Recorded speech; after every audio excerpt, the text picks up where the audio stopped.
ಮಕ್ಕಳನ್ನೇ ಜೂಜಲ್ಲಿ ಇಡುವಾಗ ನೋಡಿಕೊಂಡು ಇರಬೇಕಾ?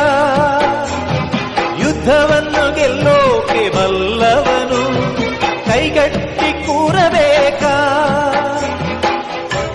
ನಾರಿಯೇ ಕಾಂಚನ ಕೌರವರ ಮೋಜಿಗೆ, ಧರ್ಮವೇ ಲಾಂಛನ ಪಾಂಡವರ ಜೂಜಿಗೆ. ಯಾರಿಗೆ ಬೇಕು ಈ ಲೋಕ? ಯಾರಿಗೆ ಬೇಕು ಈ ಲೋಕ? ಮೋಸಕ್ಕೆ ಕೈ ಮುಗಿಬೇಕಾ? ಚಿಂತೆಯು ಇದ್ದರೂ ನಗಬೇಕಾ? ಪ್ರೀತಿಯೇ ಹೋದ